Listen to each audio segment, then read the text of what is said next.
That was What's usually up, Will's everybody? Yeah. We're starting over again, huh?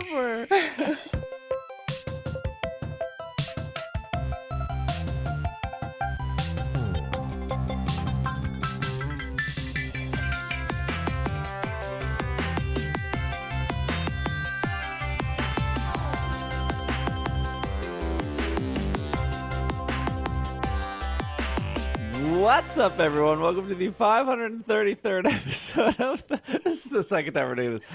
Not the third time. Hello, welcome to the 533rd episode of the Pokemon Podcast. My name is Steve. With me is Greg. Is it? Yeah. Yes. Though? And Greg's been on the show for a while. Is it Mistakes McGee? Look, if you don't hear the previous section, I was commenting how time doesn't work, and people were saying that I have been on the show for a long time are wrong because nothing since 2020 has counted as it's all been 1 year. Also, 3 is a great number, and I'm excited to be on 533. This feels like deja vu. It should, because we're doing it again. That's true. Okay, again, Will normally presses that record button. He's not But here. you have been running the Zoom. I would accept that if you've been running the Zoom now for the last 4 episodes. So you cannot say Will normally does it when it's been a year of you doing last it. week. Pengu is here. Will is not here. This is why the Zoom button didn't get hit recorded. Yep, And I'm then he here. leaves. He just goes off camera. I was opening my window to let Pengu talk. Am I coming in through the window? Yeah, you're coming in at the window now. So you got to get the color balance right so that the color of brightness of your room matches his room now. So Yes. that was I the was way making that sure. happened. Got to for make sure video. that the colors on that hoodie really pop. Yeah, you always got to make it pop. Pengu is here. We discussed how this was more than 3 episodes you have been on. Yep. Yep. I think We our also talked TLDR about on my what everyone spoiler missed. alert for TemTem. So now that's going to not make it in. We have to wait for the TemTem section. Yes. Okay. This is just tragic. I did say I wanted to take a pit stop and talk about TemTem because it's officially out. It actually officially came out like 2 weeks ago, I think. So we kind of missed the mark on that, but there's I wouldn't say I there's was stuff. missing it, Bob. And then there was a good transition about something being cute, and then I brought up Wiglett, and then I brought up Ed Sheeran, and that's today's episode. So I guess we'll just start with the Wiglett. This is off the Pokemon's press website here. A Diglett that dwells in the sea, not quite. Discover Wiglett, a brand new Pokemon discovered in Paldea. I keep forgetting that it's called Paldea. Paldea. This was on September 29th, by the way. The Pokemon Company International has revealed details about a newly discovered Pokemon in the Paldea region of Pokemon Scarlet and Pokemon Violet. Wiglett, the garden eel Pokemon. It may look like Diglett, but it's a completely different species. They're really like playing that part up for whatever reason. There's probably a reason. Maybe not. You thought there was a reason for Tubasklin, and they were like, nope, there's just not enough fish. I have a I don't feeling think that there's a they're reason. trying to differentiate that it's not a regional variant. It's a whole new World to live in. It's a whole new place to be. Although, to be fair, if they're trying to really differentiate it from Diglett, I feel like starting your press release with a Diglett that dwells in the sea Yeah, is not the best way to do that. Hey, Gen 1, do you remember how you liked everything about Gen 1? Well, how about this game where it's Gen 1 but different? Wiglett boasts an exceptional sense of smell. Wiglett is able to pick up scents 60 feet away. It also I has don't feel like that is exceptional. Depends on the scent. Have you? My house is more than 60 feet, and if something has gone wrong in my living room and I'm upstairs, I'm like, wait a minute. What's happening? 60 feet isn't much. 60 feet isn't even across my kitchen. I'm just trying to think of what's going wrong in your living room that you can smell on the other side of your house. Look, I have 2 dogs and my husband burns incense, okay? This morning I thought my house was on fire because he didn't warn me that he was lighting incense downstairs. What kind of Wait, your incense, dog though? was lighting incense? Your husband was lighting Yeah, incense. well, we won't get into that nightmare of what okay. those should do when there's flame around. Got it. Sorry to bring it up. Wiglett pokes part of its body out of the sand to feed in the ocean. It is still unclear what the rest of the body hides in the sand or how long it might be. It is said that Wiglett's resemblance to Diglett might be a mere coincidence as a result of the adaptation to its environment. It is the guardian eel Pokemon. It's a water type. It is 3'11", which makes no sense because they literally just said the sentence before. They don't know how long Wiglett is. It weighs 4 pounds. It has the abilities Gooey and Rattled. None of those are new because Yamper and Magikarp have Rattled. Goomy has Gooey, I believe. That's it. Okay, so to back it up, beep beep beep, back it up. This was originally showed in like a fake Zoom call that was shown in Japan and then had English subtitles, but was shown nowhere in English, even though the fake Zoom call incorporated like a Chinese speaker, a Japanese speaker, an English speaker, a Thai speaker, I think, and then a Spanish speaker. And they all spoke their respective languages, and there were very coherent English subtitles. And it was a fake Zoom call. You like joined it as like a fake Zoom call, and there was no way to pause it, and there was no way to fix the audio to it. You couldn't like turn it up or down. It was just like, this is how loud it's going to be the entire time. It was like a cute way to present it. I think it was like 5 survey. So it was set up like Jock's assistant was like going out and surveying Pokemon in the Paldea region, and they first show off like, here's a Diglett, and you're like, oh, okay. And then the last one, all the people are like, oh, it's a Diglett, and it's not a Diglett, it's a Wiglett. So it was like cool. Still confused why they didn't put this out in English in any way. But fake Zoom call. Fake Zoom call was better than a 24-hour video to show off Ponyta and they forgot to animate the Ponyta tail, so that was a real big confusing thing. Much better, because I think the whole thing was maybe like 6 minutes. I'm not going to say it was better. I'm just going to say it was shorter. Okay, before we talk about why Wiglett is Wiglett, Pengu, what do you think of Wiglett?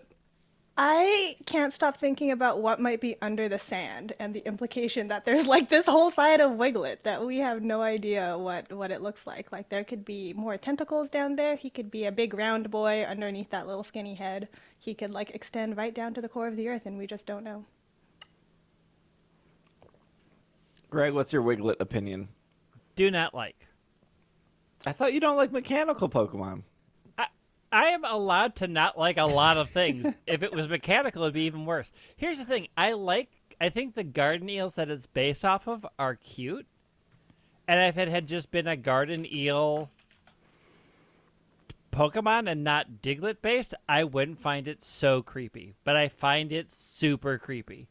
Because they keep making it like weirdly elastic, and it's just weird. I don't like it, and I've already seen people put images on the internet about it that I really don't like.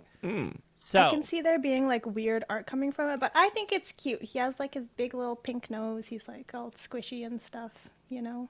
I kind of think he's cute too. Okay, so then the bigger question is, why is Wiglett a new Pokemon with its own dex number, its own name, looks like Diglett? They make it a big deal that it's like not Diglett, but they can't help bringing up Diglett. So why do we think that they decided to make this a new Pokemon and just not a regional variant? I think that in 28 gens, they're going to have a region that is just the Pokemon that are like other Pokemon but begin with a W. So we'll have Wiglett and we'll have Woobat and we'll have all of the W Pokemon that they'll create between now and then. And this is just a long game. The Wumbo game. Warizard. Gosh, I can't wait for Warizard. Okay, so I did research here. I thought it was because they changed the category. So, like, Raichu and Alolan Raichu are still the same category. They're still known as the mouse Pokemon. And then Sandshrew and Alolan Sandshrew are still known as, like, what is that? I think they're known as the mouse Pokemon, too. Or maybe they're known as the Shrew Pokemon. But a lot of like things that. are known as mice Pokemon in this game. But I was proven wrong. Although they do have different categories. I think Diglett's like the mole Pokemon, and this is the garden eel. They changed categories for Voltorb. So Voltorb is like the ball Pokemon, and then Hisuian Voltorb is like the sphere Pokemon. And then Growlithe is like the puppy Pokemon, and then Hisuian Growlithe is like the scout Pokemon, I think. So I thought, well, like, okay, well, obviously changing type doesn't matter because Vulpix is still Vulpix, whether it's Alolan or Fire. And I was like, it must be category. But that doesn't make any sense either. So there's not a lot of rhyme or reason here besides the fact they wanted to make a Pokemon similar to Diglett, but then it's like thing around it is it's not Diglett. I feel like this is like one of their tests, like how far can we push a thing? And this is how far can we copy and paste and call it something new, and people are like, okay, so they can recycle designs. Also, how many other Pokemon have like more than one regional variation? Because we already have Alolan Diglett, so maybe they're like, Paldean Diglett is too many Diglets, but we need a Diglett, so we have Wiglett. Meowths. Yeah, we have a lot of Meowths. Surprisingly, we don't have more Vulpix yet, but one day I'm sure we will. Meowth is the only one that has more than one. Maybe they just didn't think Diglett was as special as Meowth. I mean, nothing is as special as Meowth. That's true. Meowth Meowth's there pretty you go. special. Because Meowth has Galarian and Alolan. But they and also do the Trubbish. thing where, like, so Yamask is is Yamask a good example? So you have Yamask, and then you have Cofagrigus, and then you have Galarian Yamask, which looks pretty different. And then you have Runerigus, and then you have like a Pokemon like Cubone, where it's like Cubone, and then Marowak, and then Cubone, and Alolan Marowak, but there is no Alolan Cubone. I guess I don't know if I would be more. I mean, we have Galarian Corsola that changes into something completely different. Yeah, Cursula. I don't know if I would be more upset or less upset if Wiglet's just 3 Wiglett. I will be more upset if it's 3 Wiglett, because I already don't like one. I really want to call a Pokemon Wugtrio, though. It's Wigtrio, but they can't do Wigtrio because that is the unofficial name of its Alolan form when it gets all the hair. Is it? Okay. It does have like a wig on. Yeah, it's not Wigtrio. Wigtrio. It'll be Wugtrio. Wugtrio. Very different. Oh yes. Look, is that a Wigtrio? No, it's a Wugtrio. Maybe we'll get Wugduo. That's like its cool thing. Just 2 of them. Just 2. Maybe as it evolves, more of it comes out of the sand, and you like gradually get to know what's underneath. It gets 2 big arms and a couple of wings, then it turns into Charizard. So Warizard. Well, when I think of the garden eel, I think of a couple things. One, I think of the things in Stardew Valley that like appear in the ground and you dig up, and then it ends up being a book. I know those aren't garden eels. I know like those the are little worms? Yeah, but it does remind me of that. you dig up a worm and it becomes a book? Yes. Yeah. It could be a bunch of different items, but it's usually like a book. I think of Kazu from Monster Hunter, which is like a giant white monster that you fight that like Japan really loves. Which I could see Wiglett eventually being. Wait, what's the other thing? There was 3 things. But also Monster Hunter has the same thing. They have like little worms that appear in the ground that like they're like the NPC monsters, like they just exist in the world. Um, yeah, I think I would be more disappointed if it's just like Wig Trio. Yeah. I want Yeah. it to be something else. Like you are clearly making it something else. And I'm hoping the fact that they're making a big deal out of it looking like Diglett but being different means like there are story beats tied to these, like as part of the legendary path to get food and whatever. There's like a reason for it, because there's not a real good reason why they've made it a Wiglett and not Paldean Diglett. The only other thing I could think of, they show this, and this is like the interesting thing in the Zoom call that, again, is weird that they didn't have any sort, like they don't, like when they originally show Wiglett, they did make a 45-second like Wiglett intro trailer on YouTube, and it's nothing like the Zoom call, but in the fake Zoom call, I should say, in the fake Zoom call, they show like Sandile like burrowing underground, and like they're like little sand sharks, obviously. And so it's like they worked / fixed that animation. So ideally, when you're playing Scarlet and Violet, these Sandile won't just be walking on top of the ground. They should be underground. So there's like part of me that's like, somebody at Game Freak was really proud they like made a new animation in the last 10 years, and they're like, oh, we gotta have more underground Pokemon to show off this new animation we did. Yeah. So we got I feel like Sandile, we got Diglett, we need another one. I feel like there could be a lot of underground Pokemon that don't have to be another Diglett, though. Yeah. Well, the developer spent so much time on the animation, they didn't have time to cook up a new Pokemon, so, just change the color, make them along. Valid.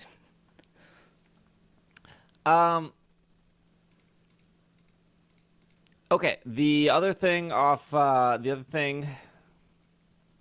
don't know if this is, I don't know if this is newsworthy, but Ed Sheeran made a song and a video. Ed Sheeran made a song, sold it to the Pokemon Company because he probably didn't want to release it any other way, and they're like, yeah, we'll buy it, we'll put some Pokemon in your video. Because I watched it. Again, if you asked me what this song sounds like, couldn't tell you. It says, the stars have aligned as Pokemon mega fan and international superstar Ed Sheeran has collaborated with the Pokemon Company group on a new song, Celestial. His special track will appear in the video game, Scarlet and Violet, launching November 18th. Fans can listen here. Celestial video was inspired by Ed's childhood fascination with the franchise and features some of his favorite Pokemon, Pikachu, Squirtle, Machamp, Snorlax, and more. What a Gen 1er. It follows it's all Gen 1 in that thing, too. It follows the typical day in Ed's life with a Pokemon twist. It was directed by Yuichi Kodama. Apparently they're award-winning. Okay, so here, Ed has a quote here. I played Pokemon since I was in primary school. Me and my brother used to have different versions of the games, and we would trade together till we completed our Pokedex. I loved the cards, but the games is what I lost myself in. I loved the whole world they create. It kept me distracted. If there was negative stuff happening in my life and school, I wanted to avoid. It was a world I could escape into, and I've played it ever since. Even though I'm 31, Ed Sheeran's younger than me. Yes. What am I doing in life? I don't know. I still own a Game Boy Color and play Pokemon Yellow or Silver on planes or trains when I'm on tour. I don't know if I believe that, Ed Sheeran, because you wouldn't be able to see the screen at all on a plane or a train. Here's the thing. I bet you he's rich enough to have a special Pokemon Nook that has right lighting for him to play. It's such an honor to add a song into a Pokemon game and shoot a nostalgic video. I hope you guys enjoyed the video. It was a blast. I know a couple things about Ed Sheeran. I know, one, he made a BTS song, and most BTS fans hate that song because it's 0 BTS and 100% Ed Sheeran, which that was Permission to Dance, I believe. Number 2, is I've read one interview with him where he said he doesn't own a cell phone because he found it distracting. These are the two things I know about Ed Sheeran. He's a redhead. Okay. Do people like Ed Sheeran? People love Ed Sheeran, but people love pumpkin spice lattes too. So, like, I'm feeling so called out right now. Does Tengu love Ed Sheeran? I wouldn't say I love Ed Sheeran, but I have listened to Ed Sheeran and know things about Ed Sheeran. I feel like he's in kind of a similar camp to Taylor Swift, where it's people love them, but then it's also very cool to not love them. You know? And it's I feel like sometimes, not saying that it's the case in this scenario, people are just it's the cool thing to do to not love them, even if the thing that they do is good. So I mean, here's the thing. Much like Taylor Swift, I put a bunch of stars in the same category. Taylor Swift, Beyonce, Ed Sheeran, Post Malone. Their music doesn't interest me. I know they're good at what they do, but literally in preparation for this recording, I watched and listened to this video. I walked upstairs and I could not tell you a single tune or remember the melody or anything because it just does not interest me in any way. And it's not it wasn't good. It's he's a good singer. It's a well-crafted pop song, but it just bloop, in my brain and out. Just was nope, this is just pure candy and nothing is here. The thing that I do remember is what annoys me most about these Pokemon songs is that it's just a song that doesn't really have anything to do with Pokemon, except if you listen to it, you'd have no idea. You'd have to watch the video to see how they added it, which is fine, but it annoys me that it's here's Ed Sheeran's Pokemon song. Well, it's got no Pokemon in it. It's only Ed in Sheeran's the video. A writer, correct? Yes. He's a writer, producer, singer. He does unlike the Katy Perry song, Katy Perry didn't write her song. Right. Somebody else did, and then she did it. I'm assuming he wrote this song. I mean, that's the assumption. I bet he probably wrote it with people, but yeah. Yeah. Yeah, no, the song is fine. Here's the thing: people are like, "Oh my god, it's gonna be in the game," and I'm like, "Yeah, it's going to be during the credits." Right? Like every Disney movie when they take a song that was in the movie and then they have two pop stars sing it worse for the credits. This is exactly what's going to happen in Sword and Shield. So be prepared to walk away when you're doing credits, unless you're an Ed Sheeran fan, and then stick around.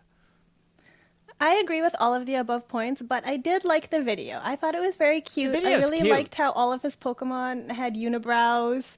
I liked Pikachu sound engineering his session at the end. That was good. And I also really enjoyed Pikachu's butt trying to wiggle into the Game Boy. Yeah. That was a good moment. I mean, we now know that Sheeran form Pokemon all have unibrow. So yes. that isn't a stat. When we go to Sheeran universe, we know what we're setting up for. The video is super cute. I have no issues with the video. I thought the blend of the how they blended the anime and the real world sections were very cool. But again, if you asked me, if you held a gun to my head and said sing that song, it'd be I don't know, Celestial. It's something in there. Yeah, they really missed an opportunity not calling it Celesteela and having their space duck featuring in it or something.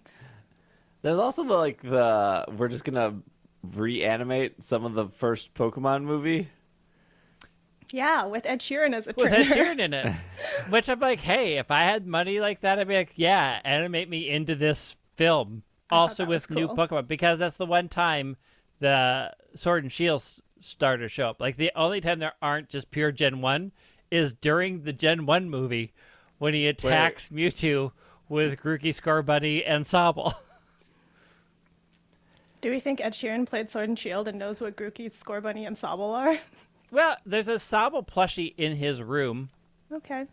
Are we saying, is that actually his house that they're doing it in? I'm going to say no. See, I feel I'm going to say it's a set. I feel like the whole I don't have a cell phone thing really turned me off of Ed Sheeran, because I feel like that's very, I don't know. I don't know how to describe that. Of like, It's like a person that says, I don't watch TV or I don't like superhero movies. Steve doesn't like superhero movies. What? what? I like the Umbrella Academy. That's like a superhero. I'm thinking of like Marvel stuff. Oh, yeah. I've seen like 2 Marvel movies. I saw Captain Marvel, and I'm still not sure what her superpower is after watching the whole movie. And then I saw the one with the raccoon. That one was pretty good. The one with the raccoon, Greg. Which one is that called? Guardians of the Galaxy. Guardians of the Galaxy, 1 or 2. Which one did you watch? The first one. Okay. So that is your I don't have a cell phone. But I don't need to watch Marvel movies to get through life. He doesn't need a cell phone to get through life. That's why he's got personal assistants. The dude's rich. He just pays somebody to have a cell phone. If I for had him. that kind of money and I could have a person like respond to my texts, believe me, I would be waving people off so I could sit on a rock and think about how I would make a Pokemon video. Heck yeah, give me that kind of money. But I feel like if you're saying, like, I don't have a cell phone, you're probably saying, like, video games are a waste of time. Like, do I really think that Ed Sheeran is riding on his private jet playing original Pokemon Yellow on a Game Boy Color? No. Because, 1, that would require him to have AA batteries. 2, no one's being able to look at the screen on a Game Boy Color. I don't know if I really believe... Personal assistant. Also, private jet with special lighting. Look, the personal assistant keeps the Game Boy up and functioning. If you think there's not a team called Sheeran Game Boy Team that is literally swapping ones in with better screens and be like, oh, Ed's going to be on the plane. We need to calm him down. Quick, throw Pokemon Yellow in front of him. Quick, he's still stuck at Giovanni. He can't get through the teleporters. But we live in a world now where Ed Sheeran and Toby Fox are making things for Pokemon, which is really cool. Although on the flip side, I believe Toby Fox actually is playing Pokemon games and is actually like enjoying modern video games, where Ed Sheeran's stuck in 1999 with his Game Boy Color. So interesting. Explain more why you feel one person is being truthful and the other isn't. Because Toby Fox works in video games. I mean, so if Toby Fox was a musician, I don't think and I don't was think like, Toby oh, Fox I don't have could a cell made- phone, but I play Sword and Shield on my Switch, would you be like, I don't think nah? Toby Fox could have made Undertale without playing just a variety of other games. I think that's what makes Undertale so good.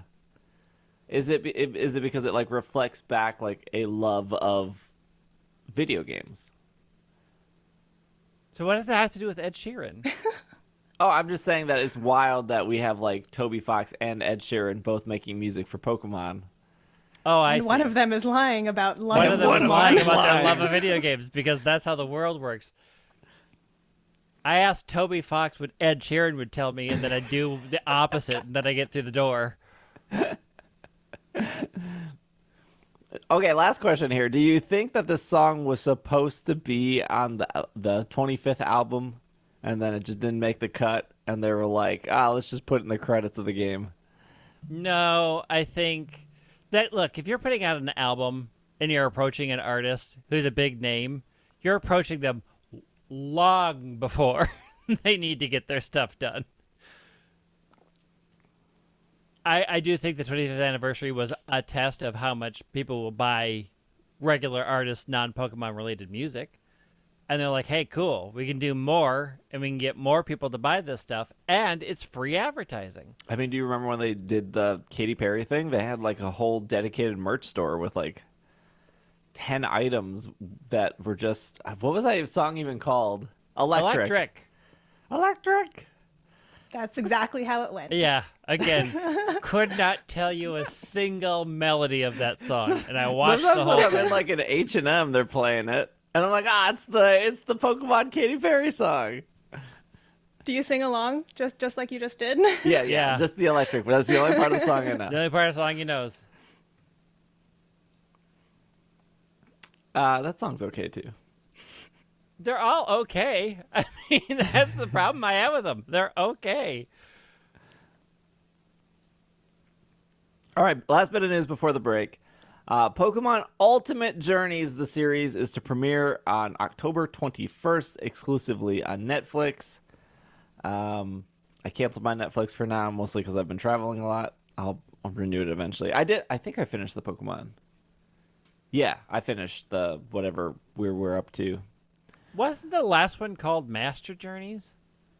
Yes. I feel like Ultimate should have come before Master. Probably.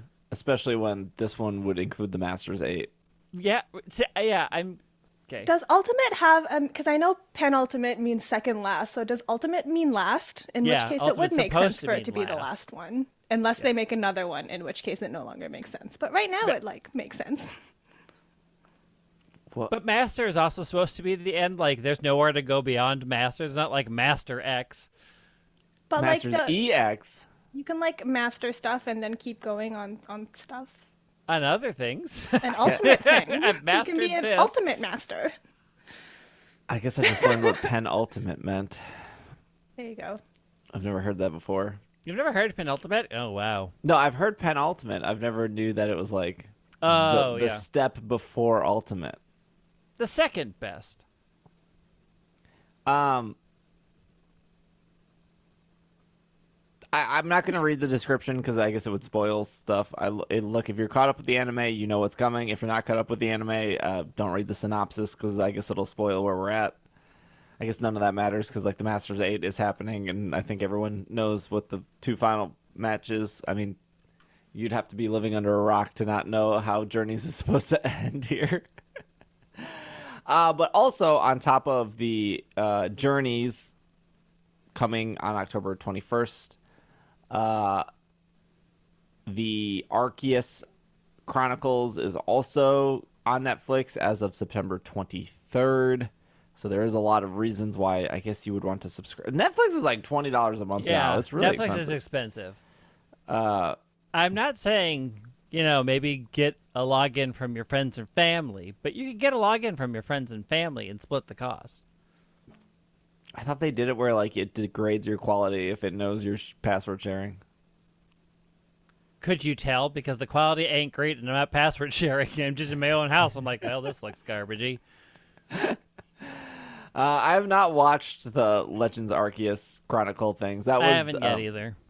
That was shown at the World Championship. They had it for some reason. They had it outside, and I know like people were like, "Oh, are you going to the Legends thing?" And I was like, "I'm in London. Why would I waste 2 hours of my London experience watching something I could watch on my couch?" Number one. Number two, I don't know if you know this, but all the chairs are in direct sunlight of this movie, and I don't want to be cooked as I'm watching a Pokemon movie. And number three is I heard that some people really liked it, and then some people were like, it was very generic. So that was like pretty much sums up Pokemon anime in a nutshell. Yep. But I'll eventually get around to watching it. That's somewhere on Netflix. Have you, Pengu, have you been keeping up with the Pokemon anime or no? No, the only Pokemon anime I have watched is like some of the very, very first season and then the Sinnoh anime. Like, that's like the worst original. one. Yeah. It wasn't great, but that's all of the Pokemon anime I have watched. Sinnoh anime is when they really cheaped out on animators and like Mamoswine's like halfway through the floor. Sinnoh has its own set of charms. Yes, they were just concept testing Wiglett with that Mamoswine halfway through the floor, Yeah. being like, "What happens if we What just happens hide if we half do of this this? Pokemon?"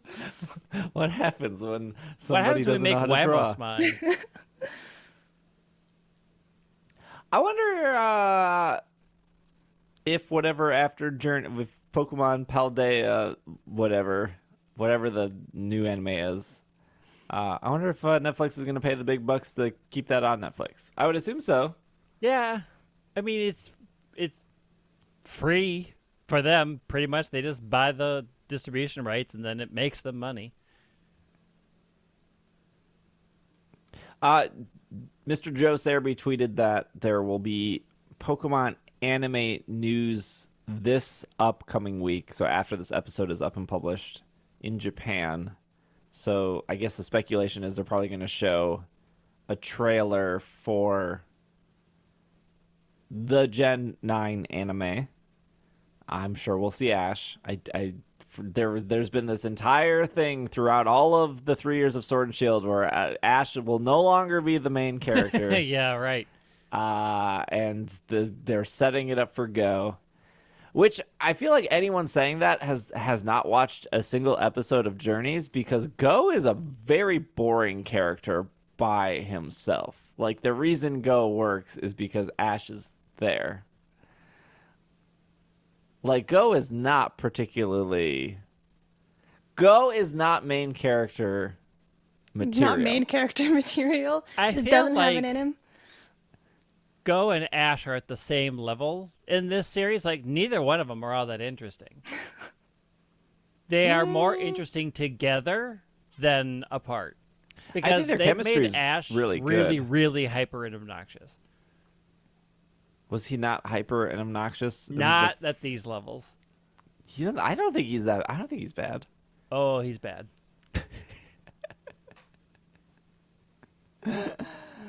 I like the dynamic of Ash being this emotional, like, I feel it in my gut kind of make decision, which he always has been. Like, he 1,000,000% always has been. And then, like, Go being this very logical person, and that chemistry is really good. Ash has already won a championship, and he's still the main character.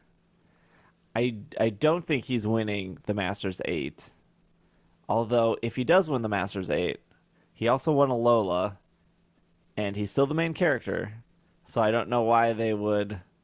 Because they did the thing, they've already set the groundwork of Ash being like, I want to be a Pokemon Master. He is asked this every, like, 30 episodes. Like, what are you doing? He's like, I want to be a Pokemon Master. And then the other person goes, what's that? And then he never answers that question. Nah, he'll say something like, it's a zoom, a zack, a zee, it's a wowie. And everyone's like, what? And I'm like, yeah, the kid needs some help. Isn't that what they do in One Piece, though? They're like, we're looking for the One Piece, but they never actually say what the One Piece is. It's the one piece of treasure. Yeah, but you don't know what the One Piece of treasure is? No, because that's the thing that they're all looking for, and then they find it, and then the series ends. But so they never find it, and then the series never ends. Didn't it finally end? Didn't No, after One Piece 582 million episodes it finally One Piece stopped? is still going. One Piece is still going, Greg. Yeah, there's no way. This is what's going to happen. Ash is either going to win or lose. Doesn't matter. He'll still be the main character, and they'll say, like, Go will be like, I can't follow you. I need to stay for Project Mew. That's it. That's exactly what's going to happen. They're going to keep and then Ash is going to be like, I can't wait to see you again. And he's like, yeah, friends forever, and then we'll never see Go again. We've seen Misty at least twice.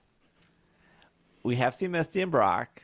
Have we seen Tracy at all in the last 15 Tracy years? came back once, and I don't remember when. I remember Tracy at least being brought up. Like, oh, yeah, you remember your friend Tracy? Nah. Never liked that guy. They brought back Dawn. They've brought back Dawn a bunch. I don't know why. Dawn's great.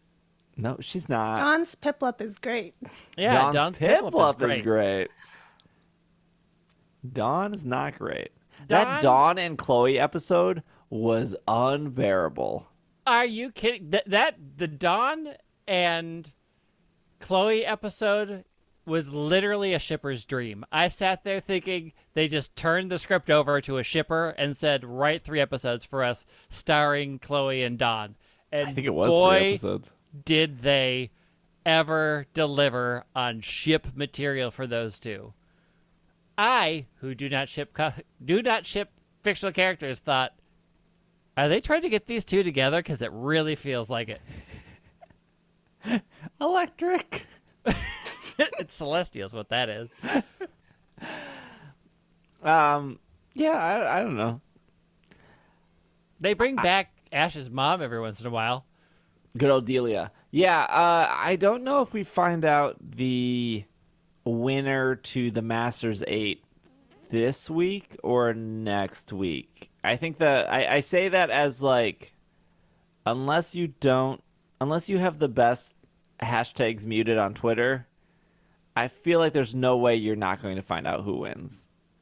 Like, you're gonna have to like mute like Satoshi, Pokemon, Masters 8, Leon, Charizard. I have to block half the people that I follow if I'm gonna not be spoiled by it.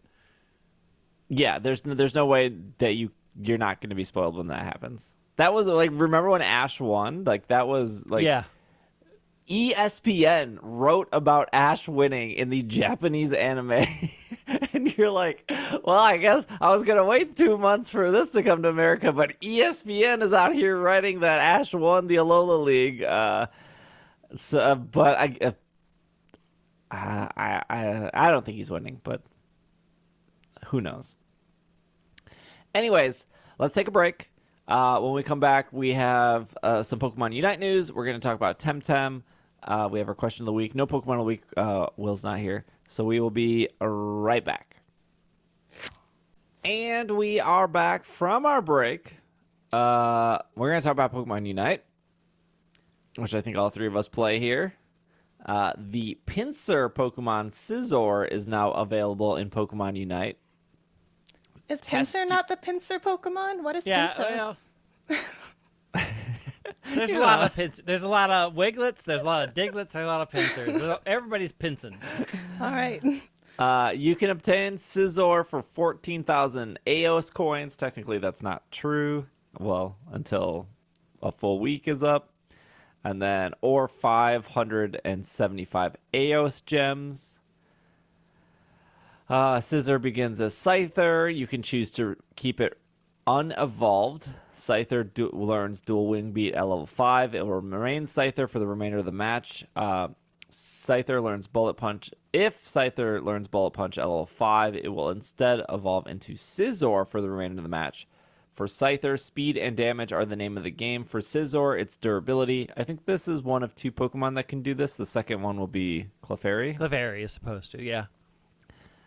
We have the moves here, but for those listening to the podcast or watching on YouTube, that's how you don't evolve it, is the level 5. You either keep Dual Wing Beat or you go the Bullet Punch route. So I'm assuming Clefairy will be the same way.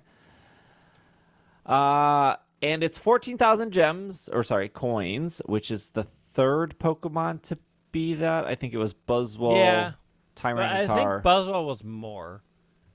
No, Buzzwole was more than 14. 14's been the highest. I paid for Buzz with coins.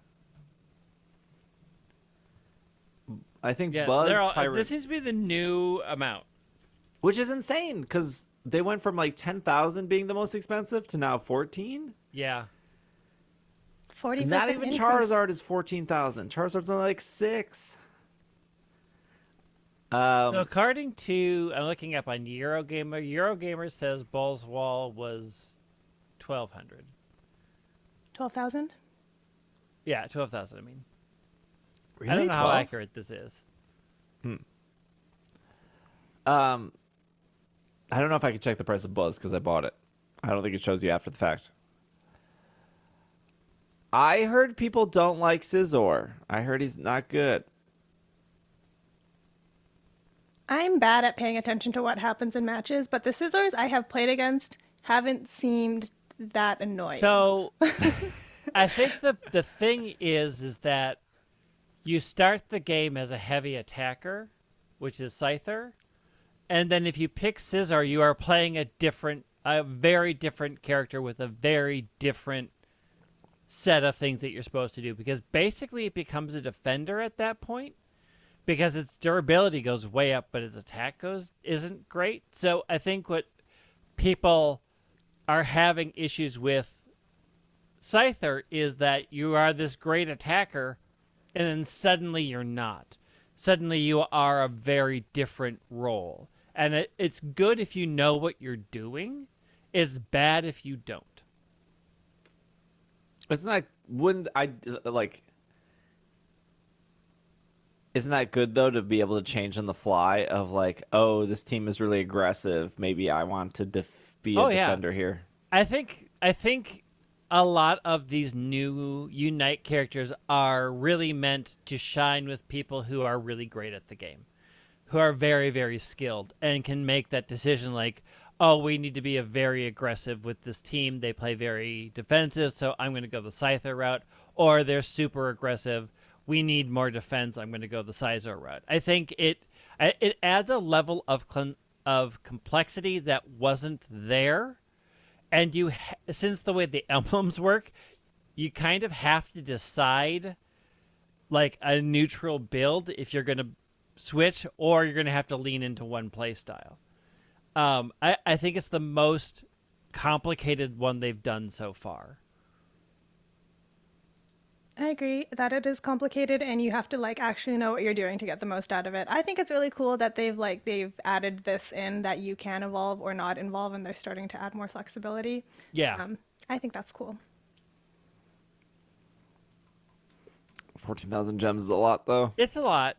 That said, I feel like you get a lot more gems, coins than you did in the past.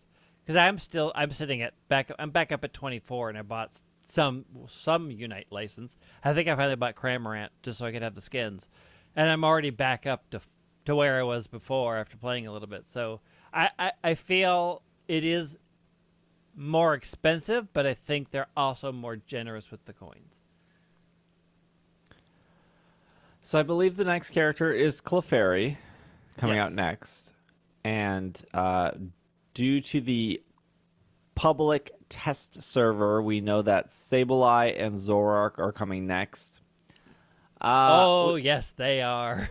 I don't really like to talk about leaks or data stuff on the show because it's like, well, is it not confirmed? But it's confirmed because Unite has a public test server. Yeah, and I mean, it's different than leak because the company confirmed by putting out a release saying we're adding these characters to the test server.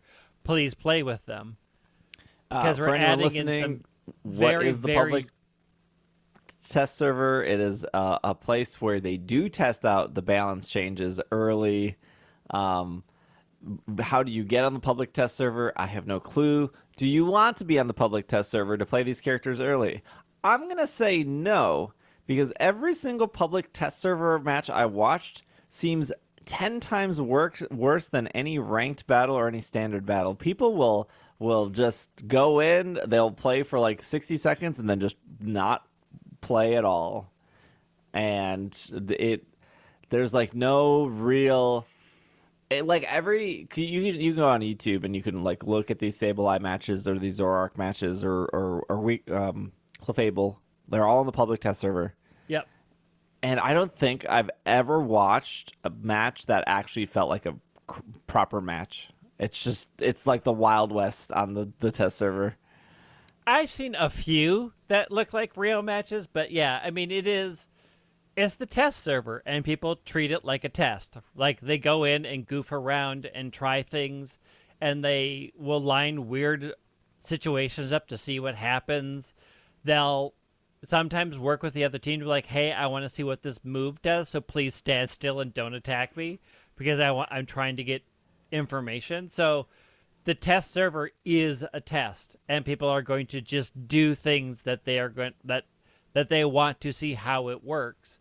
And since it is a very select group of people that tend to go to the test server, they tend to talk to each other and set things up. So, yeah, like, if you're looking to see how it plays in-game, you'll maybe get a hint of it on the test server, but also understand that what's on the test server may not at all make it to the game. Zoroark was added to the test server before Sableye, so we'll start with Zoroark first. Zorua has the ability Illusion, will allow Zorua to turn into an opposing Pokemon in the terms of look. This could be based off the last Pokemon it attacked. It has like the basic like Scratch attack. It has Slash, and it has Fury Swipes.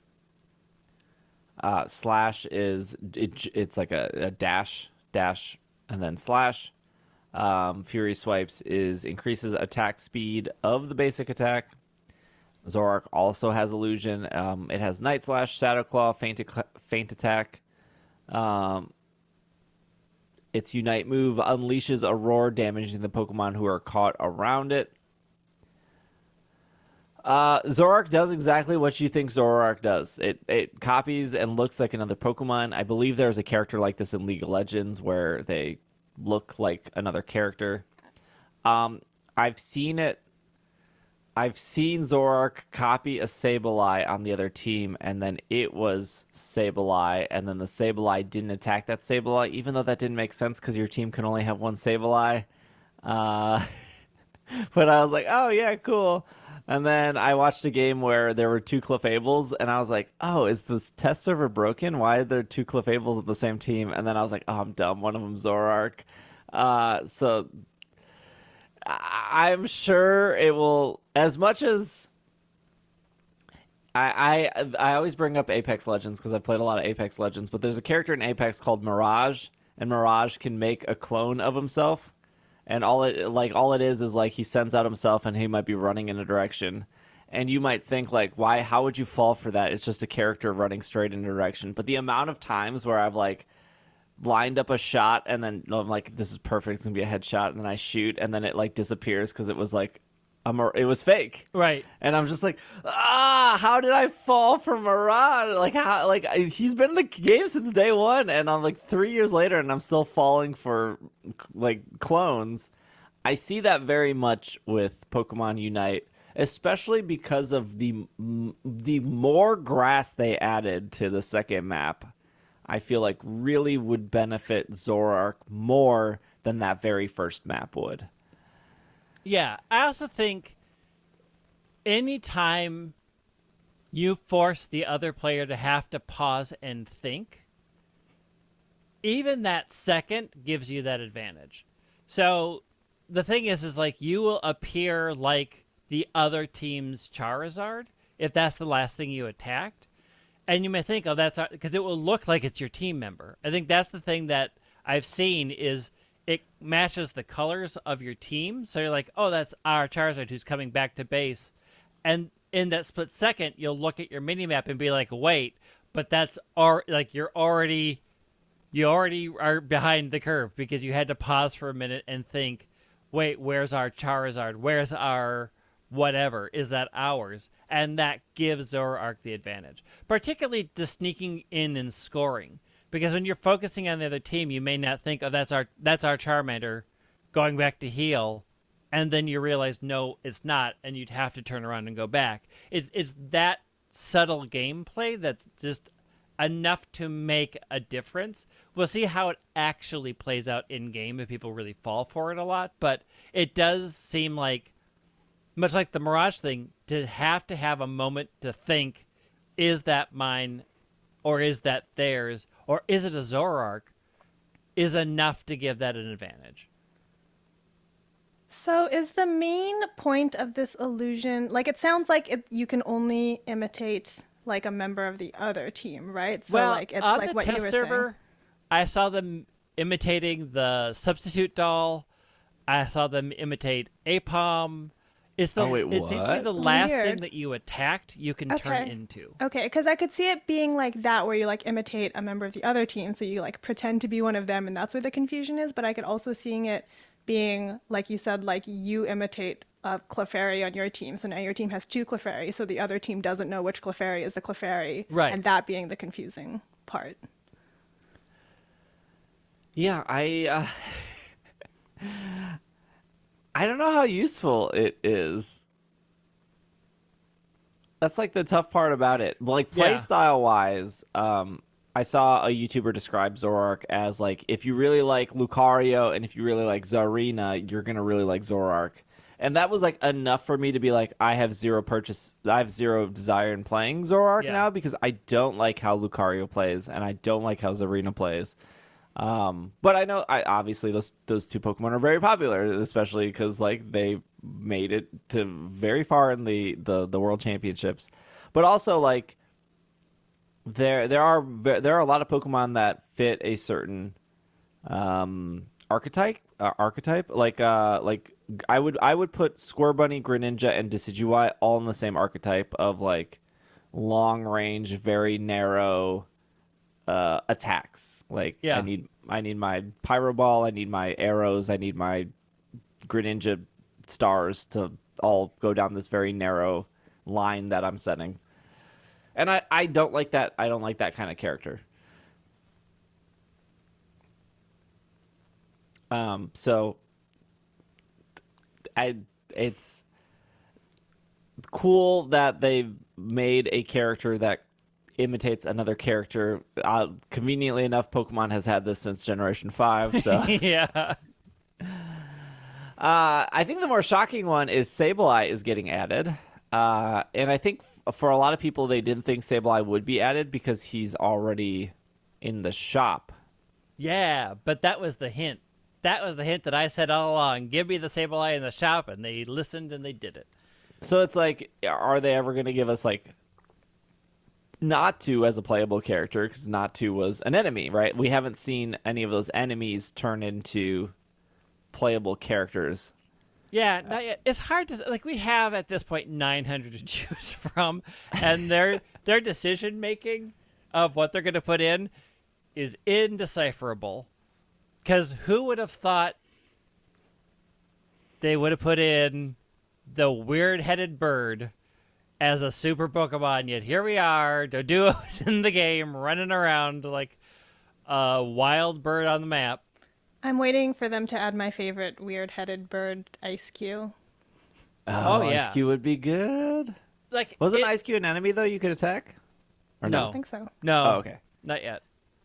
Yeah, who knows? Like, I cannot decipher what they figure out for their release schedule. So like, it's like whatever. I have no idea what's next. Maybe they just like rotate through the Unite like dev team, and they're like, this week you pick Yeah. a Pokemon. Oh, I need to be on the dev team. Gosh, I still want like either like Dracozolt or Arctozolt. I think those would be so cool. Or Dracovish. Not the last one. Arctovish, he's useless. Do you The other start three, the game though. as a fossil, and you just have to sit there? You just hop around. Okay, so Sableye's ability is Prankster. Pretty much as long as you're not attacking and as long as no one's attacking you, you go invisible.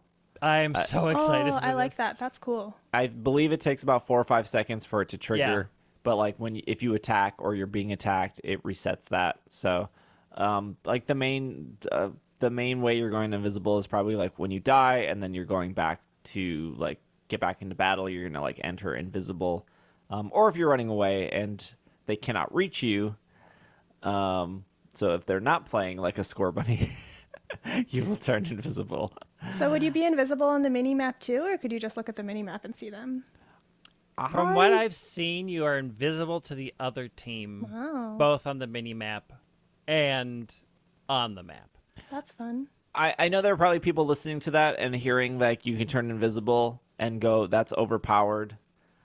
I'm gonna say right now, like if you're not constantly attacking enemies to get experience, you're probably falling behind. And if you're just running around not attacking anything, you're probably losing the game. Well, I could see it being helpful. Like sometimes, I don't know, maybe I'm like playing the game wrong, but I feel like sometimes at the end, it's just like a mad dash to one of like the lanes to like make a dunk, and they're just like waiting and sitting and seeing which lane you're going to go to stop you. But if they can't see you, then you can just like run and like dunk before they can find you. I would say, yeah, you should be attacking things, but the way the two abilities move, I don't know that necessarily holds true for Sableye right now. You still need to like you need to be get invisible, to a level. You and still you need do a level. need to be in level, but I don't think Sableye shines in team fights. No, not at all. I don't there think so are either. times when you are going to be like, our jungle is clear, so now's my time to go lay out bombs. Because that's the thing. So let's talk about its You're putting moves. out bombs, which I'm so excited for. So it has Thief. It's a dash move. It will deal damage and decrease their movement speed for a short time. If this Pokemon hits a Pokemon from an opposing team, it will steal a small amount of their Eos energy. If Pokemon don't have Eos energy, they will be left unable to attack for a short time. I believe the test server showed it stole like 5 Eos energy. Yeah, that's probably going to be changed. It has knockoff. User is designated in direction and then back again while attacking, dealing damage to the opposing Pokemon, leaving them unable to attack for a short time. This move can be used again and again. If the user attacks in the front with its claws, it will deal damage. This Pokemon will also drop some of their AOS energy collected for a short time. And then there's Confuse Ray. Some of these descriptions are super long, and it's like kind of hard to describe them like without seeing them in battle. Because it's funny because I'll watch like YouTubers, like they'll read it and they'll be like, that doesn't make sense, and then they'll like do it and they're like, I'm not sure what it's doing, and then it's not until like 5 minutes later they're like, oh, I finally get what the move does.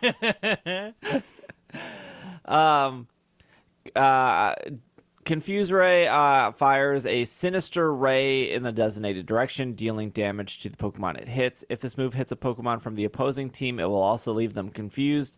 Pokemon are left unable to attack and will continue to attack nearby Pokemon with basic attacks. Confused Pokemon will target the following in a priority order. First, their ally Pokemon, then wild Pokemon, then Pokemon on the user's team. It looks like they're only confused for like literally a second. Unless it's like Confuse Ray plus or whatever, then it seems like it's like 3 seconds. There's also Astonish, Feint Attack, Shadow Sneak, and then Phantom Ambush. Phantom Ambush is the Unite move. Pokemon on the opposing team hit by this move are unable to act and will start returning to base. If they take damage before returning to base, the return effect is canceled, and they are left unable to act for a short time. Opposing Pokemon hit by this who are not facing the user will have their movement speed decreased for a short time. So there's like a lot of things going on with Sableye. 1, he can turn invisible. 2, Phantom Ambush seems similar to Wigglytuff's Sing, whereas like you'll sing to put them to sleep, but then your teammate will hit them to wake them up. So it's like, well, why did I even put them to sleep? Like, its Unite move will send the Pokemon back to base if they're looking at Sableye when the Unite move is there. But if you're in a giant team fight, like before Rayquaza, and you do it, and then your team hits those Pokemon, like, your Unite move seems very wasted at that point. Yeah, but also there's times when your team is running back and their team is attacking Rayquaza. If you can get in front and flash and they all stop and return to base, you have just created the opening to turn the tide. Like, there are very specific ways, if you are good with this character, that is incredibly handy. If you are the only person defending your bottom lane and they come at you and you're invisible and you hit them with the Unite move, you have stopped them from scoring on your bottom lane while everybody's taking the Reggie up top. Like, there are very specific ways, if you can pull this off, that this is incredibly good. And it's a support, and I think that's why it's important to note that, like, Shadow Sneak lets you turn stealth. So you can be hiding and stop them. And it is actually doing a really strong support function, but it is very, very specific, and you have to be, I have a feeling, much like Scizor, you have to be very good at this character to pull this stuff off. Or like a Hoopa. You just can't. You just can't play Hoopa and be like, yeah, this, like, you need to understand the portal system. And I still don't get Hoopa. I like play with Hoopas, and I just I teleport, and I'm like, I don't know what's happening, and it's just panic. There are many times when I hit a button and Hoopa set something up, and I hit the wrong button. I'm like, where am I? How did I end up here? I think the fact that Shadow Sneak allows you to enter stealth, and Feint Attack that allows you to put fake AOS energy out, allows this character to be slightly under-leveled and still do a major function. Yeah, and you just throw an EXP share on 9, him, and it's like... I don't know that you necessarily have to, depending on the build, worry about being in team fights anymore and leveling as much as everybody else, which is kind of the ideal for a support Pokemon, who are almost always behind anyways. Yeah, I just look at Sableye, and I remember watching the World Championship stuff, and it just doesn't seem like Sableye is like a Pokemon that's picked on a world champion team. Like, Sableye seems like a fun Pokemon, seems fun to use, seems a little annoying to play against. Like, it's like, for me, like watching people play it, it's like I want to spend my coins on that character. But then I think back to the championship, and I was like, I don't see how Sableye fits on any of these teams with these very skilled players at all. Oh, I disagree. I think a very skilled player who can stop stacks. Over like a Blissey on the team? Yeah. So the ability to steal Eos from Pokemon that stack. So when Lucaria comes running in to get that first stack and you get a Thief off, you've deprived them of their stack and they have to leave. Like, the ability to snipe those things that are happening in game right now are huge. Being able to lay out fake Eos energy so that people are distracted to go for the wrong thing and end up being poisoned and hurt by that, those are game-changing moves. I just think that this is one of the things that shines, much like a lot of things they're putting out, will shine in a person that knows exactly what should be happening in these games and what each character can do. Because it is so frustrating to deal with the stackers right now when Dodrio comes running in. Stacking is very, very annoying. If you have a thing that snipes that 5 energy away so they don't have a stack anymore, huge. You've denied them their Eos energy, the attack weight boost. You've stolen a lot from them, and that is a huge thing from a support that we don't have right now. Also, and like, this is me, the very casual Pokemon fan speaking, but I feel like the goal doesn't need to be to have every single Pokemon to be like championship team material. Like, if it's a cool Pokemon with like new gimmicks that's going to be like fun to play and get people excited and like want to come back to the game or like want to try something new, I think that's still a good thing to introduce. Oh yeah, I the minute this drops, I'm playing no other Pokemon in that game. None. This is the only thing I'm playing. I'm looking forward to playing support Glaceon with your Sableye. I am on the fence about giving them money.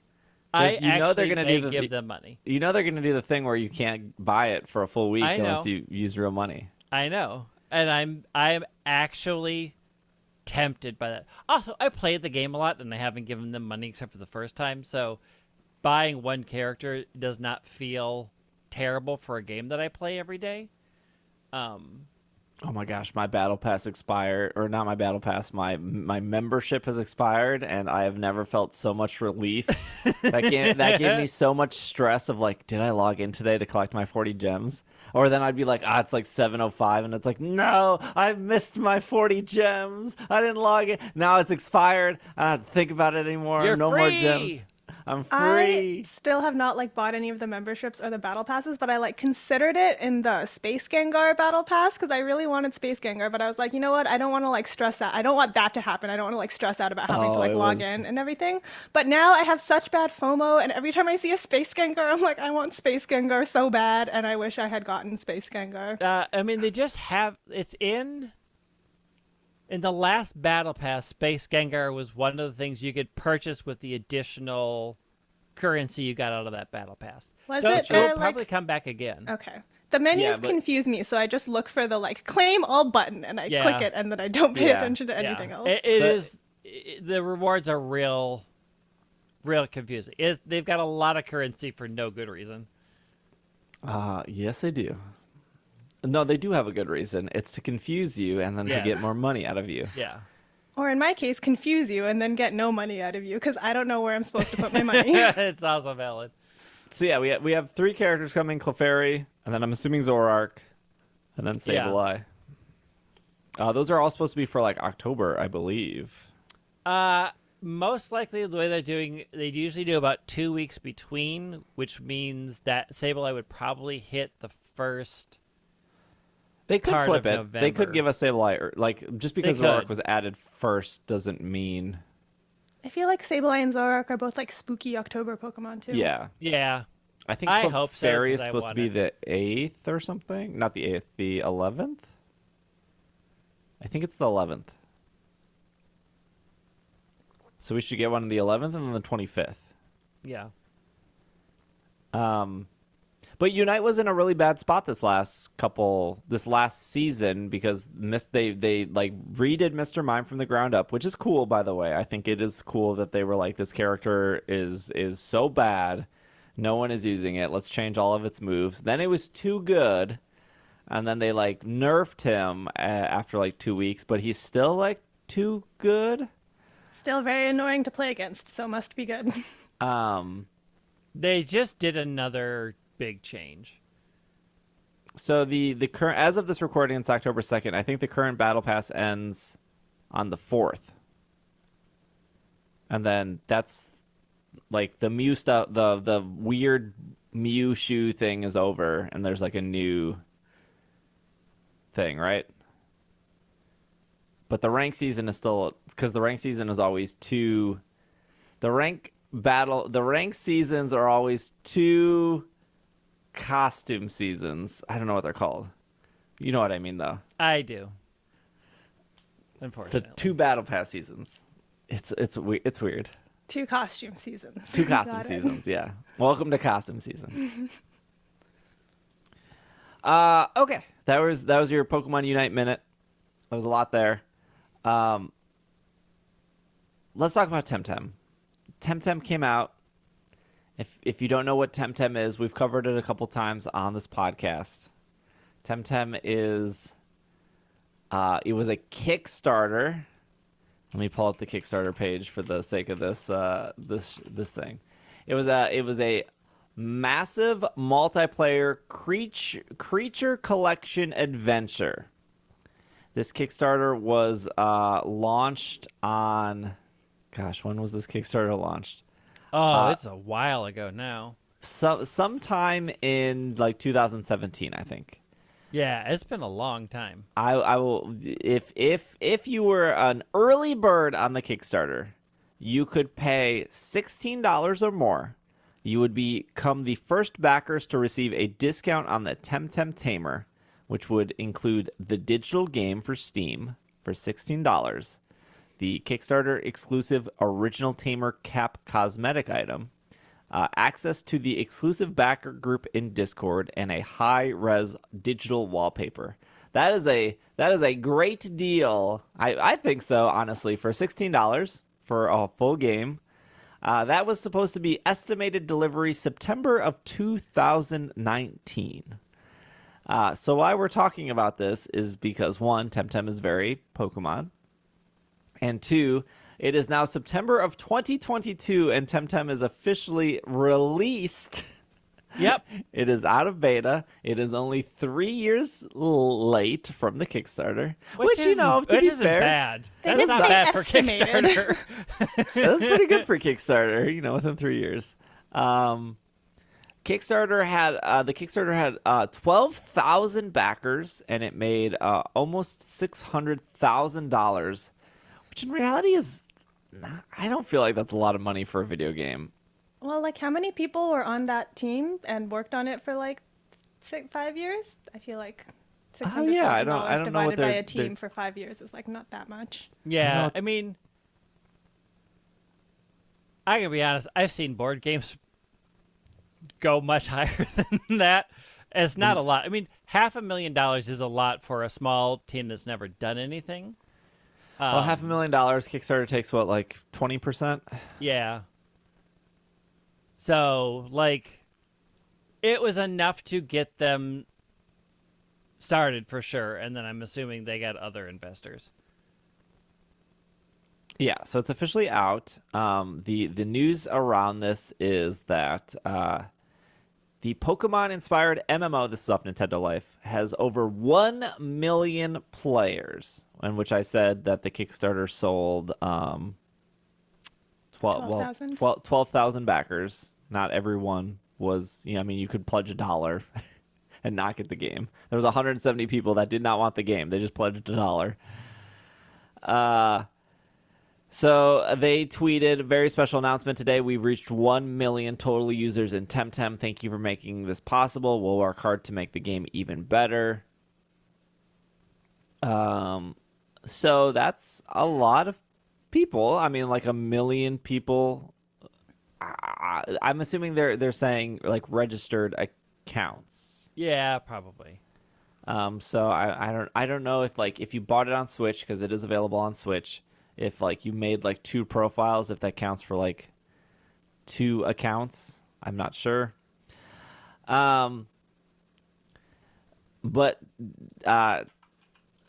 when it's funny because like Sword and Shield has released and has had 2 DLCs, and we are now gearing up for Scarlet and Violet, and TemTem was supposed to be this. If you followed the National Dex news closely, a lot of the National Dex people also were the same people saying that TemTem was going to be this Pokemon killer, and TemTem was doing everything right, and Sword and Shield was doing everything wrong. TemTem had it where you can see other players in the overworld, and so if you were shiny hunting in that game, TemTem does have shiny hunting. They're called Lumas. You would see other people spin in a circle in the grass as you spun in the circle in the grass. And that in itself was a Pokemon killer because, you know, Sword and Shield did not have the ability to watch other people spin in a circle in the grass. Really key thing missing, just ruining the whole experience. Right. So I think the perspective is really interesting to see that this game was supposed to be the Pokemon killer before Sword and Shield came out. Sword and Shield came out, had 2 DLCs, and now we're gearing up for a brand new generation of Scarlet and Violet, all in the time that this one single game is now officially out. And whether or not you like Sword and Shield, or you think Sword and Shield is rushed, or you think the trees are bad, or you think that Game Freak is lazy, I can't help but think like capitalism always wins, in the sense of like, why would they put more effort in the trees when they are putting out a brand new generation in the time that this game has come out? And they sold 26 million copies of Sword and Shield, and they're probably going to sell 20 plus million copies of Scarlet and Violet. And it's very cool. I don't want to like, it's very cool that TemTem hit 1 million players. Oh, yeah. But this is why, like, this is not the only reason, but a big reason of, like, why Pokemon games don't need to, like, take longer. Because they're just going to make another game.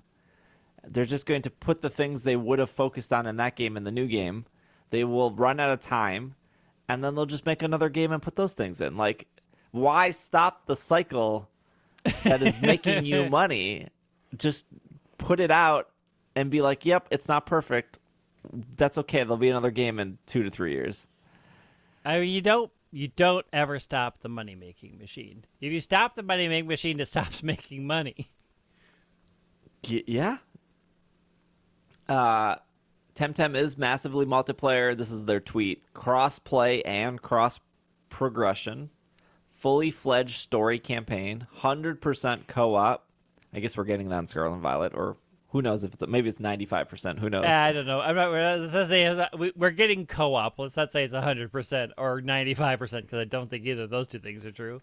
RNG free competitive focused battles, players customization, trading, available on Switch, Xbox, PS5, Steam. They had a very good animated trailer. But going back to what Greg said on the part of the podcast that got cut out because I forgot to hit record. Greg, you could say it again. I have been very tempted by TemTem, but my biggest issue is I don't find any of the TemTem cute. Like, I've yet to in any of the things that I've watched, I've watched streamers, I have watched videos, I have watched all the things to decide, do I want to start playing TemTem? None of the TemTem, I'm like, I have to have that. If you want indie Pokemon with cute monsters, you should play Ooblets. I mean, and the thing is, I've been tempted by Ooblets because Ooblets is cute. But and no shade to the game. Like it looks very well made and it's what I've seen. It looks very smooth.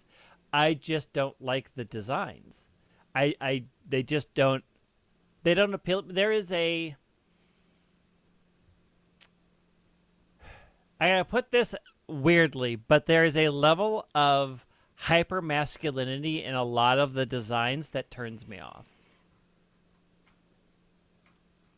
I just can't remember any of the designs.